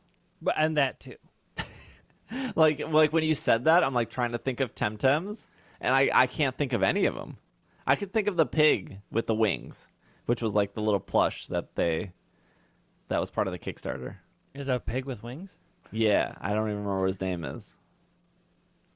I'm just looking at like the Kickstarter page, and I see like Metapod, I see like Rowlet, I see Sandile, I see Luminion. I mean, from people who have played and who really, really enjoy it, like it does hit what they said it was going to do. It is a more in-depth storyline that is very cooperative, and the battles are RNG free. More difficult and RNG free. Like, yes, I remember one of the interviews of the guy saying like he when he was playing Pokemon, he hated that a 90% move would miss, and he hated like critical hits would turn the tides of like I was doing everything right and I got critical hit. There's like pros and cons to that though. Right. Like the reason why people are like cheering or screaming in a world championship matches is because like somebody used play rough and that was like a 10% miss, or somebody double protected and the second protect had like a 50% chance of activating and it activated, and because it activated they won the game, but that was like their best. That didn't come down to like luck per se. Like yeah, sure, the luck of like heads or tails, but like that was their win condition. That was like if they could attack, but that didn't matter because they would automatically lose. Like they had to like hope that the protect activated because that was like the one way they could win. Oh, like, I found the flying pig. I found it. Like the whole like RNG free battles is actually the turnoff for me, because like the thing about Pokemon is good players will still be good players. That's why you see like Wolfie Glick, it always makes it to like top 8, like one of the best records out there for Pokemon. He like won a Players Cup, he's won a World Championship, he's won 2 Nationals. There's no doubt that a player like Wolfie Glick is incredibly talented and very good at what he does. He didn't get there just because like he got lucky in every single one of his matches and he got 2 protects. Like he understands and knows how to play the game. But like, yeah, sure, there's RNG a part of it, but I, as a brand new player to Pokemon, I still have a chance of beating Wolfie Glick, right? I still have a chance of hitting Thunder Wave and him being paralyzed. I have still a chance of like not getting crit, or him missing a Rock Slide, or me getting crit. Like I, as a new player, can still win a match against very good players because of RNG, because of luck, because of them risking a 90% move or an 80% move. Whereas when you remove all of the RNG, your game becomes chess. There is no RNG in chess. And it is impossible for somebody who's been playing chess for 2 weeks to beat somebody who's been playing chess for 10 years. Like you just can't do it. So I don't think that's like super healthy for the longevity of like a competitive focused game like this. But I don't know.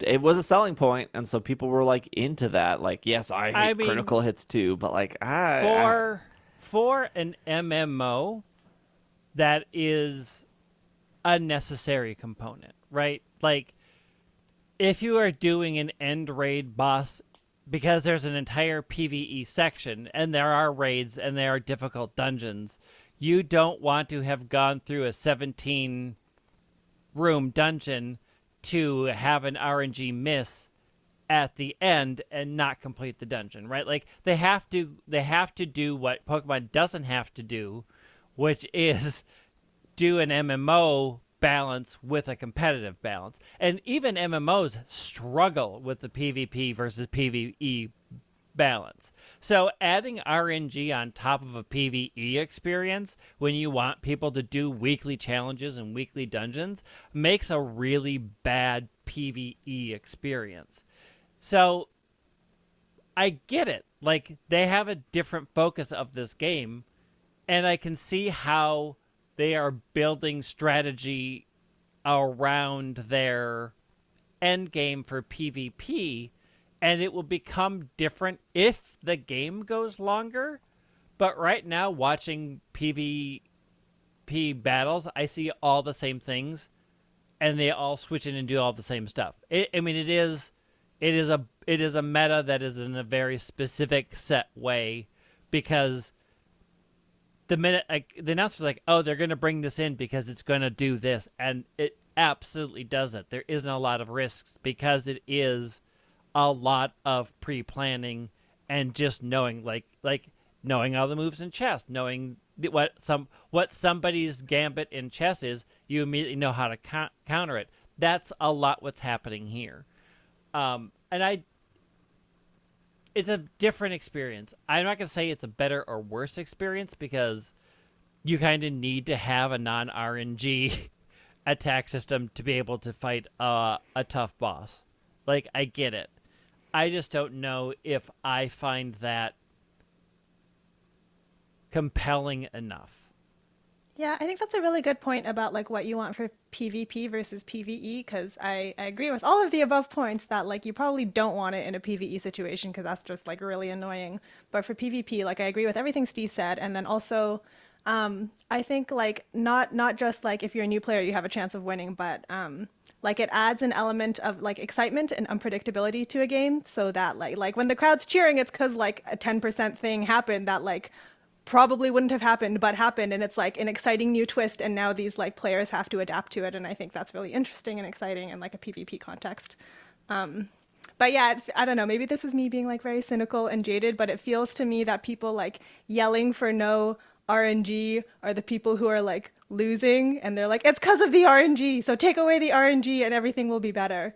But I don't know if that's true or not. I mean, there's absolutely that's absolutely part of what people's frustrations are, right? Like when you miss a move and that was your one way of winning, and if it had hit, that would have been the outcome for you, and it didn't. Like, that is a very frustrating experience, but you also know that going in. Yeah, and that's also on the other side though. Like I can reflect all, like I do a lot of competitive battling on stream, and like I can easily say like, oh, I only won that match because I hit that crit, or I only won that match because like I hit that 90% move, or they missed their rock slide, and because they missed their rock slide, I win. Like, yeah, it's like it's a confirmation bias thing. Like when it happens not in your favor, it like really sticks out, but it doesn't feel like it happens in your favor just as much, right. even if it does. There's a lot of confirmation bias in that stuff, but also they're different games, right? Like there aren't. I mean, it is frustrating to do a Dynamax adventure, and you get a sense of this when you're at the final boss and you miss the move, right? Like, you have gone all of this way and you don't defeat the final boss. It is a very frustrating experience. The difference is that Pokemon compensates it by allowing you to go right back in and try it again. Whereas most MMOs are like, that was your one shot for the week. You lost. Come back next week. And that's a very negative experience for a lot of people that I think they are trying to make a game that appeals to their sensibilities. And great. Like, they're literally doing what everybody says snarkily. If you don't like it, make your own game. They didn't like it. They made their own. Congratulations. You have a game that people are actually enjoying. That's a success. 1 million people is a lot. I mean, it's not more 26 than I have million playing people my game right now. of Scarlet and Violet. The last thing I want to say about TemTem is like the weird type chart they have going on. They have neutral, fire, water, nature, which I think is grass, electric, earth, mental, which I think is psychic, wind, digital, melee, crystal, toxic. So you can see that it's slightly different. Their type chart looks exactly like a Pokemon type chart. I don't know if there's another way to do type charts besides like. Look, I'm in the middle of making a Pokemon RPG, and the type chart and types, nightmare. Literally the worst thing I've ever done in making a game, because it is so frustrating to come up with interesting words, interesting types, and then figuring out how to do what's strong against. Like, I spent 4 days literally with a spreadsheet going, nope, that doesn't work. Start over again. Nope, that doesn't work. Start over again. I spent 4 days coming up with something. It's tough. Ugh. Yeah, so like there's only so many ways to say like fire is weak to water but strong against nature/grass, right? But when I played TemTem, I played in the alpha, I think, before beta. It made me appreciate Pokemon more in the sense of like the thing I hear a lot is well, I get you get a lot of jaded people on Twitch, but you get the person that comes in and they're like, I wish Pokemon games were harder.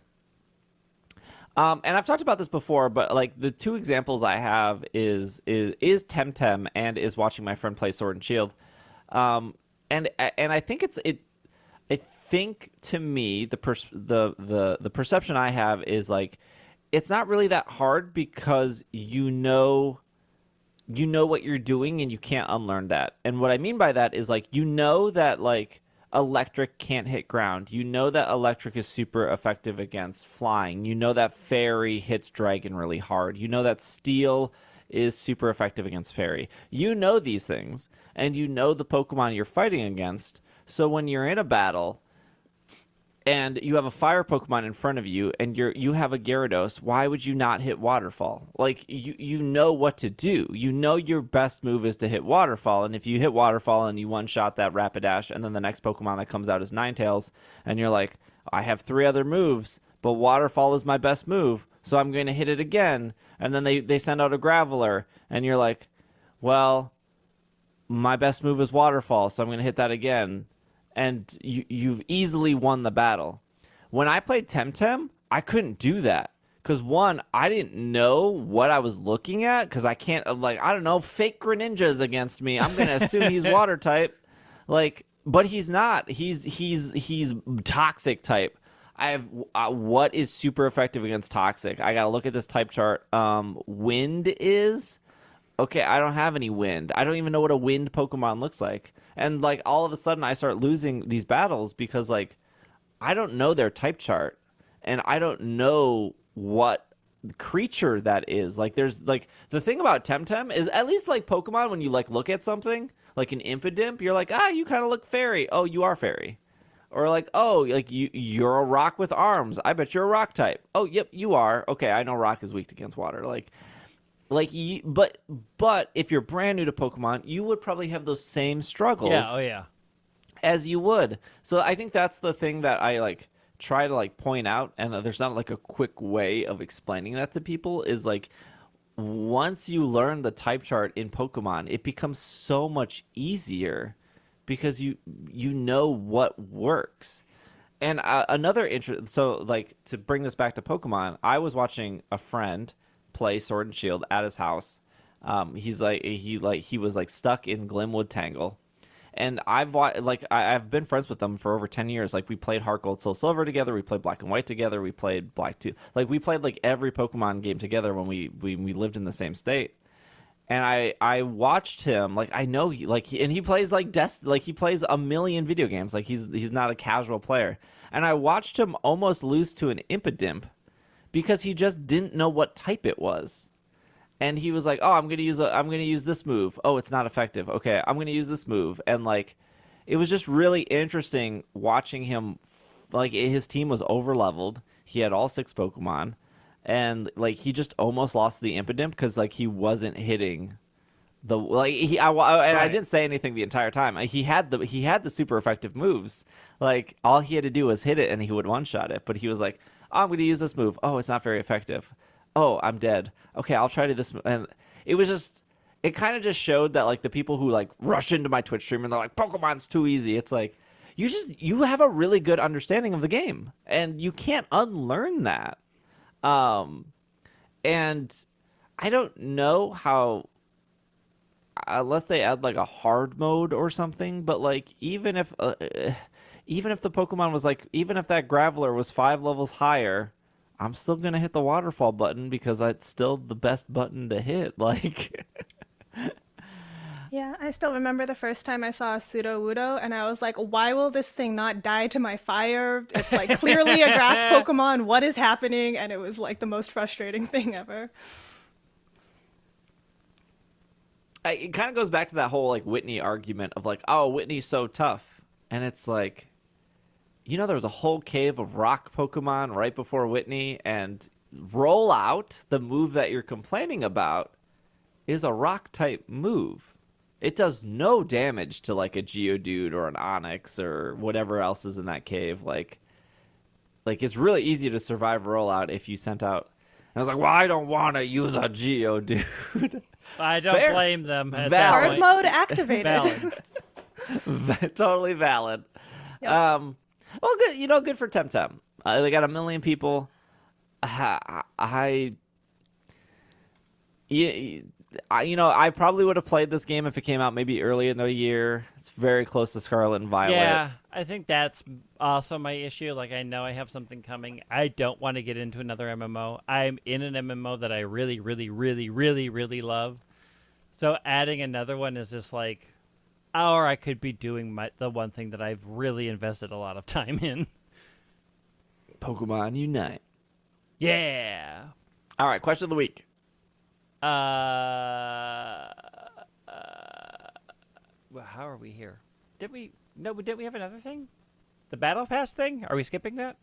Oh, yeah. We talked about TemTem a lot. All right, just one thing. TemTem has a Battle Pass. If you think that's new in MMOs, look at an MMO. Like...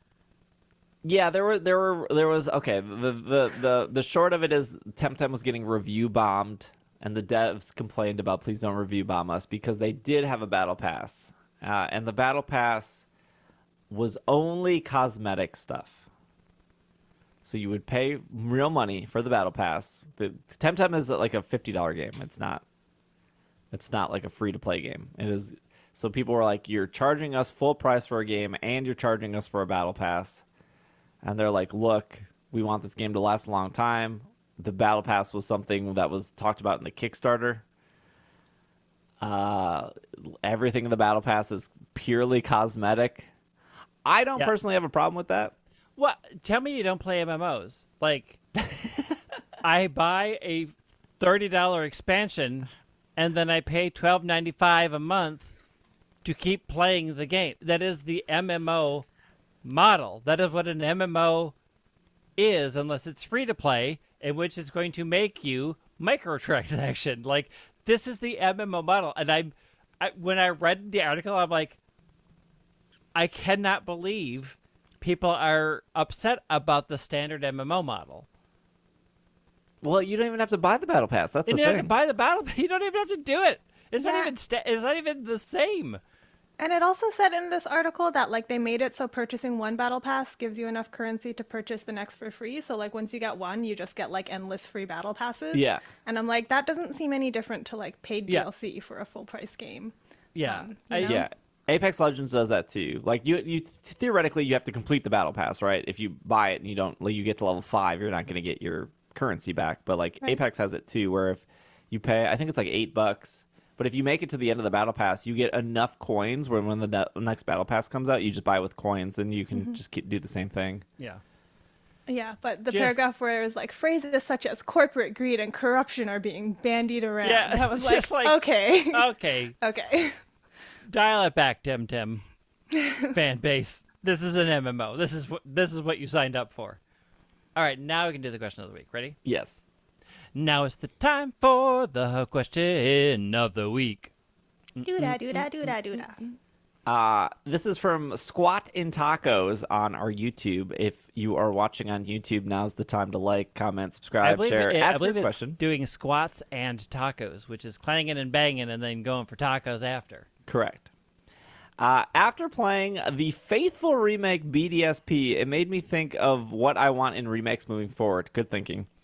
I think I would appreciate the direction of return to a region over remaking a game. Same region, new gym leaders, different types, new storyline. So my question is, which region would you want a new story to return to, and what changes would you like to see in place? I mean, I would love to go back to Kanto and not play Kanto again. Didn't you do that in like Heart Gold Soul Silver? Technically, yes. Technically, no. Is this not just like a sequel instead of a remake? Yeah, it's so basically like a Black sequel. 2, White 2 instead of like Black White remakes. Yeah, I mean, Black 2, White 2 was, new gym leaders. It was the same region, but you started on the other side of the map. Some new gym leaders. I mean, I would like to go back to. I would like to see a sequel to Kanto that has, because I think that's one of the best maps they've ever made. As far as things are laid out, and there's like a pretty good progression of how you get to things. I think that it'd be good to come back to a region where they're like, we started it here, but people have moved on, and the world is different, and we discovered new types, and Team Rocket is technically disbanded, so what's the new threat in this area? Like, there's a lot of story there that is just never touched on in all the remakes. And you get a hint of it in Gold and Silver, but really not much. They're like, yep, they wear different clothing now because it's only been 2 years. Like, show me what Kanto looks like 25 years after now. Giovanni is, I don't know, moved on to the Home Shopping Network as his new career. Like, show me what that world is like. There's new types. So do the gym leaders lose and change. Like, I would love to see a Kanto that is just not replaying Red and Blue for the 4 bajillionth time. Is that kind of Let's Go? It's kind of, except Let's Go has all the same gym leaders. I guess so. It has the same slightly different, though. Slightly. Yeah. I mean, like, what's the I'm name? talking Trace? we're talking in this like a major revamp. Yes, totally. And like slightly ain't doing it at all. I'm going to preface my answer. Steve just took a breath. Do you want to go first? No, you go. I'm going to preface what I say with I don't really remember the details of a lot of the past regions and storylines, because before Sword and Shield, the most hours I ever put into a Pokemon game was 60, because it took me 60 hours to become champion, and then I would just put it down and never play it again. But based on like a quick Google to refresh my memory, I feel like Unova would be interesting to come back to, because it's like based on this big metropolitan area that is just like naturally going to be evolving and changing very quickly, right? So it like makes sense for things to be very different when you come back, and I think it leaves like a lot of room for exploration and changing things around. And also they have like the seasons in that game, right? So I feel like there's opportunities for like seasonal events and adding in a lot more content there. But like in general, I think that for any like remake or sequel, for me, I think that like just quality of life updates are the thing that I want the most. Like, I don't mind if something is like a faithful remake and like remains faithful, if it's like, and it can be like really fun and nostalgic to like go back and play the same game, but like with all of the new great stuff that like later generations have introduced, which I think a lot of people were hoping BDSP would be, and then BDSP was not. Yeah. There was like bad marketing in the whole faithful remake of BDSP, because they were like, it's faithful, but we're not going to tell you anything until the game actually comes out, and then this part is faithful, but this part is not, and this part is faithful, but we added a whole underground area which wasn't faithful, but like, I mean, the underground but your TMs area can break existed. faithful. They just made it more. Yeah, it was I, like many other people, do not want to see the direction of BDSP. But I also was not impressed with like the direction of Omega Ruby Alpha Sapphire. Like, it was okay. Like, and my complaints for Omega Ruby Alpha Sapphire was like, I wish they did even more. Like, I wish they really cranked up like the changes. I guess I would want a return maybe to Black and White, or I would either want Black and White or I would want Johto. And I think the reason I would want to say Johto is like, I want a Johto without Kanto. I want a Johto that like feels big, Like I think what Johto does well is like the actual towns feel like big, like Goldenrod or gosh, what's the town with the burn tower? Slipping my mind right now. Ecu Creek? Yeah, like those towns themselves feel really big and feels like there's a lot to do in them. And then the routes are like 3 steps. You're like like a hop over to the next town. Like I'm pretty sure Johto is the smallest map out of everything. And it would be great if it wasn't overshadowed by Kanto and you just had like these like just I don't care that the routes were like 3 steps in the old games. Give me like these huge vast routes in between towns where it feels like an adventure to get to, you know, Goldenrod or whatever. Like I want that kind of I don't care if gym leaders are the same or different. I just want that region to feel very like fulfilled and being able to explore. On the flip side with like something like Black and White, like a faithful remake I would feel would be the same complaints of BDSP, because if you remember Black and White, it had the same ultimate problems as the games prior to it. That's why I think X and Y is really good. Black and White, if you go to like Route 1, it's like 2 Pokemon. You got a Purloin or you got a P-Dove. And then you get to Route 2 and it's like Purloin, P-Dove, and Venipede. Like it's this very same problem of like there's not a lot of variety here. And that's what I think X and Y did really great. In the first route on X and Y is like 10 different Pokemon. And the first forest you get to is like 15 different Pokemon. And you're like, this is so refreshing compared to like Kanto, where it's like you got Caterpie and you got Weedle, and maybe like 2% of the time you got Pikachu. And well, we threw Pidgey in there. You missed Pidgey? Good. Hey, you He's missed back. Pidgey? Sorry. He's here too. So like yeah, if we were to ever go back, like I worry with like a Black and White remake or a Black and White visit that like I was not one of the fans that were upset that Black and White was all new Pokemon. Get rid of all the old ones. I'm cool with that. That was great to me. I was a big fan of that, but I was not a fan of like this route has 3 Pokemon. That's it. This next route has the same 3 Pokemon, but we added 1 more. I just don't think that works anymore. It kind of worked back then. Like I remember being 19, 18 when those games came out, and I was like, this is fine.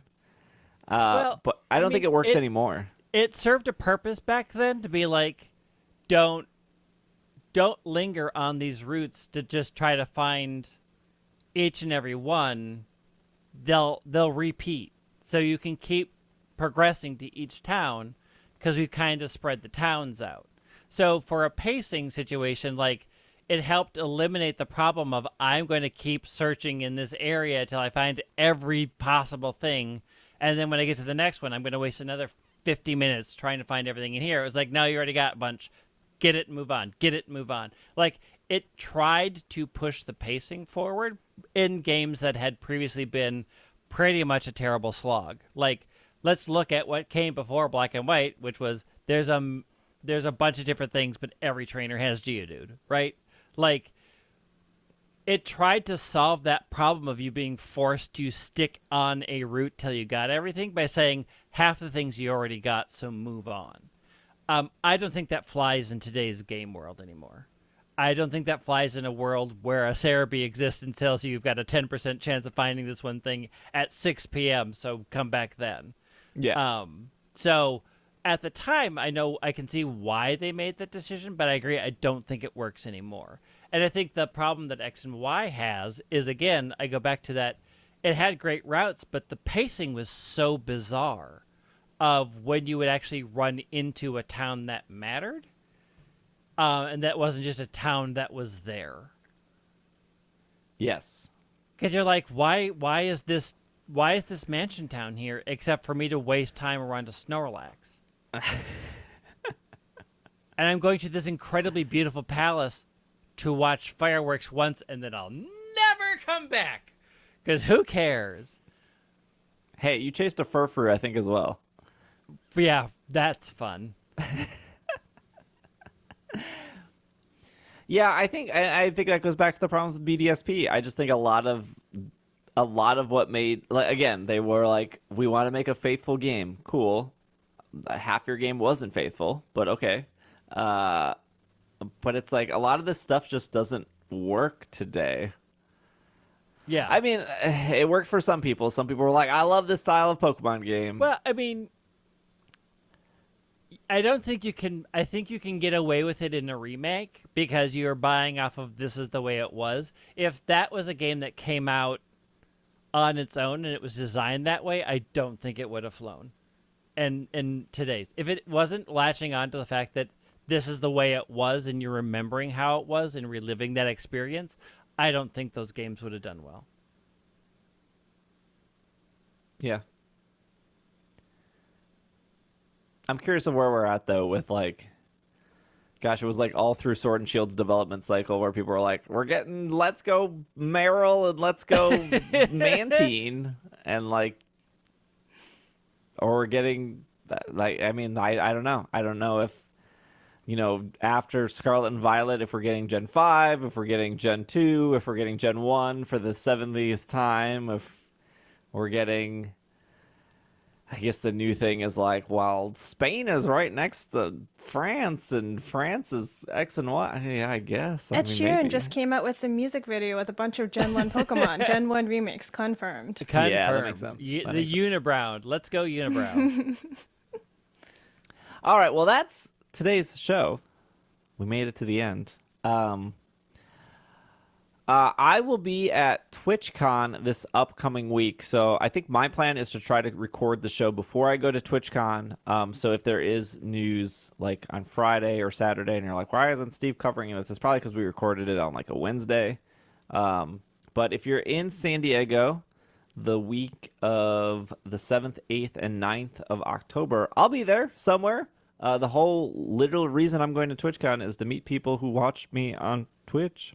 So if you're in San Diego and you want to say hi, probably, I don't know, you could do Discord, you could do Twitter.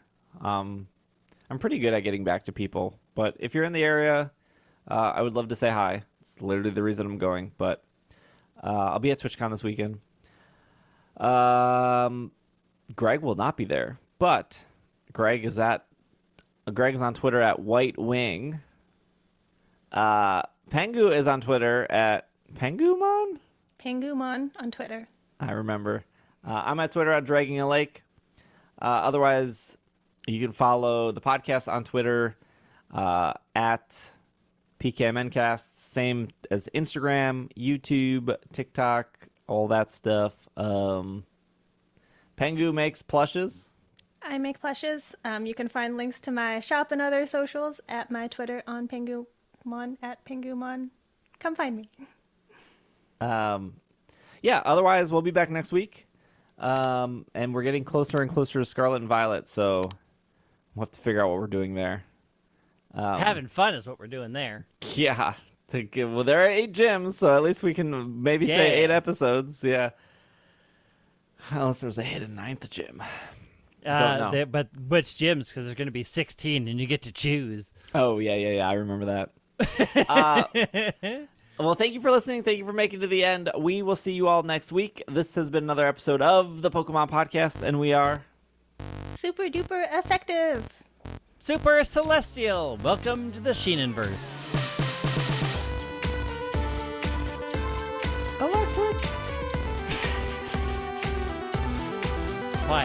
Quiet, Katie. Get back up.